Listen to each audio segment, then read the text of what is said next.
Olá, gente, que bom tê-los aqui com a gente. Hoje, mais um podcast do Chá das Síndicas e com essa novidade, né? Todo mundo sabe que eu sempre gostei de fazer as lives com 1 hora gravada, com os meus patrocinadores, mas a gente precisa inovar. E inovar com segurança. E aí, agora, nesse momento, nós vamos fazer o podcast falando de segurança com uma pessoa que conhece segurança com excelência. Porque muitas das vezes, quando a gente entra para morar num condomínio, é porque a gente pensou que aquele local é um local de segurança. Mas nós também somos responsáveis por essa segurança.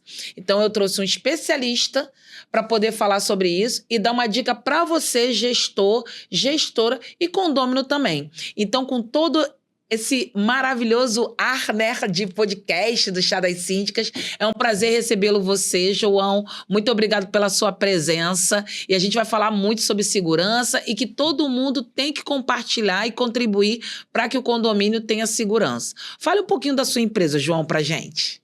Obrigado pelo convite. Você falou uma coisa importante, a segurança ela tem que ser integrada, né? Nada em segurança sozinho consegue resolver. Então, é uma camada, a gente costuma dizer que a segurança é em camada, né? Então, uma camada ela vai sobrepondo a outra e, com isso, você vai desestimulando uma ação criminosa. Então, esse é o conceito de segurança, né? A JA, Consultoria de Segurança, nós atuamos na parte de consultoria. O que é a consultoria? A gente vai para dentro do condomínio e vivencia o dia a dia do condomínio. A gente faz um diagnóstico de segurança baseado em todos os locais, todos os ambientes do condomínio, né? Quais são esses? O perímetro, o controle de acesso pedestre, o de veículo, o controle de acesso de veículo, o ambiente da portaria, do layout. É muito comum o layout da guarita não ser adequado. A gente trabalha muito a questão da segurança também do funcionário. Então, nós defendemos muito a atuação do funcionário, a segurança dele. Temos visto o aumento de casos de funcionários sendo agredidos, tanto por entregadores quanto por moradores.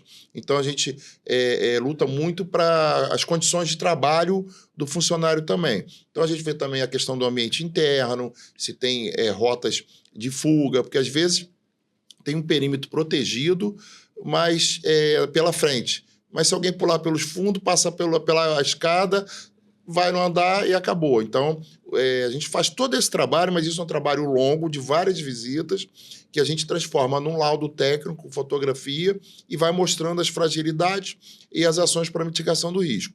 Junto a isso, a gente tem 2 treinamentos, que eles podem ser feitos separadamente ou dentro da consultoria, que é o treinamento dos funcionários, que a gente mostra para eles o que está acontecendo, os tipos da quadrilha, senão ele fica esperando aquele bandido com cara de mal, com uma máscara entrar no condomínio, e entra um garoto de 16 anos com uma menina de 15, bonitinhos, e que vão levar 1 milhão de um apartamento. Então a gente faz um treinamento no próprio local para os funcionários e finaliza a consultoria com uma palestra para os moradores, como se fosse uma assembleia, mas uma palestra de segurança no horário noturno, aqui para o morador, mostrando para eles a importância deles no processo, no elo da segurança. Eles são um elo. Se eles não participarem, a segurança não está completa. É muito importante você falar isso, João, porque assim, eu trabalhei muito tempo na construção civil e na indústria, por causa do petróleo e gás. E quando você vai numa empresa, eles têm uma metodologia de segurança muito grande. Você tem que entrar dentro de uma indústria e você tem que saber as rotas de fuga. Você assiste um vídeo, você tem que se identificar. Hoje a gente está vendo a tecnologia vindo aí, é a IA, é reconhecimento facial, é a biometria, é um monte de coisas, câmeras que leem placas, etc. Então, assim, a tecnologia está vindo para nos ajudar, mas as pessoas não podem esquecer que a essência está no ser humano. A gente já viu muitos episódios onde acontecem alguns crimes, né, em que a pessoa, infelizmente, pode ser levada a óbito, aonde aquela famosa carona. Eu estou entrando no meu condomínio e aí vem o João, uma pessoa de terno, né, posturada, e aí eu imagino que ele more no meu condomínio. Porque, assim, às vezes ele pode não se encontrar comigo em algum horário, e aí eu deixo ele entrar de carona na clausura, entrar dentro do prédio comigo e tá tudo bem. Porque, na minha cabeça, quem tem que identificar é o porteiro. Mas isso tá errado, né, João? Explica pra gente aí como que é, pelo menos, esse pedacinho da responsabilidade do condômino com a segurança da portaria também. Então, você falou muita coisa interessante, está assistindo muito também as palestras. Você falou um assunto que a gente, na consultoria, a gente trabalha bastante, que é a normatização de procedimentos. O que é isso? Os condomínios, ao contrário da maioria das empresas, não têm procedimentos claros, normatizados. O que eu quero dizer com isso? Por exemplo, eles contratam um porteiro. Muitas vezes, como é que é a contratação do porteiro? Já começa da seguinte forma. O porteiro que trabalha no local tem um amigo, muitas vezes ele vem do interior do Rio ou do interior de outro estado, que aí é pior ainda, porque ele chega aqui no Rio. O Rio é uma outra realidade, né? Nós temos pós-doutorado em crime, então traz uma pessoa do interior, por exemplo, do Nordeste. Então bota o menino aqui, e aí qual é o treinamento que se dá para ele? Nenhum. Chega para ele e fala assim, olha, ainda mais se for um condomínio em bairro da Zona Sul, seja educado e faça o seu melhor. Isso eu escuto de casos que aconteceram, né? A gente entrevista o funcionário.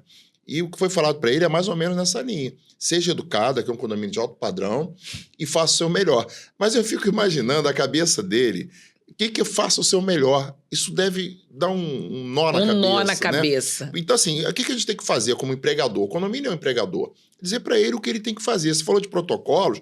Protocolos. Se alguém estiver brigando na portaria, o que ele faz? Para quem ele liga? Elevador parou, para quem ele liga? O que ele faz?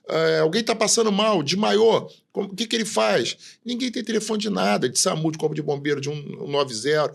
Tem gente que nem sabe isso. Então, falta muito essa questão de normatizar procedimentos, que são os protocolos. Então, assim, a gente tem um conceito na empresa chamado CPTEC, que resume tudo isso. O que é a CPTEC? É a capacitação, o C, a capacitação, volta a dizer, de todos, funcionário e moradores, né? Aí vou chegar lá na tua última pergunta. Procedimentos, o P, né? E o TEC é uma outra coisa que você falou também, que é muito interessante e a gente aborda muito isso. A tecnologia. Mas a tecnologia hoje não é tão cara.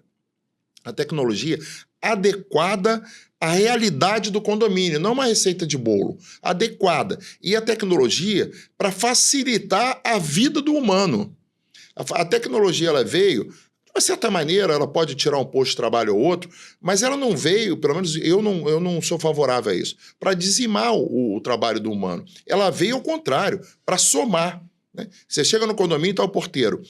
Ele atende o interfone da rua, atende o interfone do morador, tem um morador que encosta do lado dele, aquele que mora sozinho, né? Fica um pouco solitário, encosta para conversar. Aí o condomínio, que é o empregador, ainda bota uma televisão para ele assistir. Então, é tanta coisa para distrair o porteiro que acaba passando, sim, esse jovem que a gente estava falando aqui, que não tem muito o aspecto, né? Que ele fica esperando chegar do bandido, do assaltante, com um gorro preto e tal.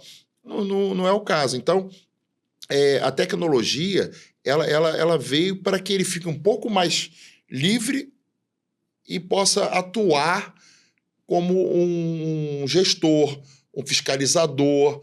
Quer ver um exemplo clássico? A gente chega no condomínio e quando a gente vai para a guarita, a gente pede, deixa eu ver o monitor.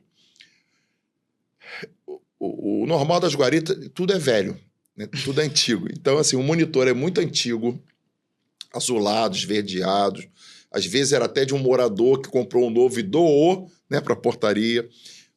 Por falta de conhecimento, coloca um monte de câmeras sem necessidade ali. Né? Câmeras são importantes, mas no monitoramento, eu já tive central, então tem um estudo que diz, né, que tem que ser um monitor grande, com frame grande, para que ele possa, durante algumas horas também, depois se perde, ter atenção naquilo. Então, você coloca uns framezinhos pequenininhos, quadradinhos pequenininhos, ele não vê nada, o cérebro baralha naquilo ali. Então, assim, quando a tecnologia está adequada, você tem um monitor grande, câmera boa, por exemplo, elevador. Eu sempre tenho umas premissas que eu bato sempre. Elevador é uma. Agora, aconteceu aquele caso, né, daquele monstro que deu 61 socos naquela menina e desfigurou ela, e aí as pessoas estão começando a se atentar. Por câmera do elevador, tem que ter tem condomínio que não tem. Tem que ser de qualidade e tem que ser frame grande para o porteiro ver. Porque no elevador, por exemplo, pegando esse exemplo solto, acontece de tudo, Ana. No elevador as pessoas brigam, desmaiam, transam. As crianças ficam sozinhas. Ficam presas, idoso desmaia, o morador que chega bêbado faz xixi no elevador. Enfim, assim, acontece muita coisa que o porteiro ali ele pode salvar uma vida de alguém que desmaia, como aconteceu em um condomínio meu recentemente. Ele notou, ele foi lá e conseguiu salvar lá o senhor, né? Fez massagem, chamou o SAMU e tal. Então, esse universo de procedimentos, né, e da participação do morador e da tecnologia é muito importante. A tecnologia, a gente vai falar mais aí talvez, né, imagino, ela veio para ajudar, mas aí o morador tem que ajudar, porque se você leva para a Assembleia, eu já fui também síndico, né, eu sou subsíndico, você leva para a Assembleia, aí fala, não, aquelas câmeras estão ótimas, câmera analógica, não dá para ver mais nada, à noite ele não vê nada. Aí, vamos votar, vamos melhorar o parque? Não, tá ótimo, deixa, tá bom. Entendeu? Então...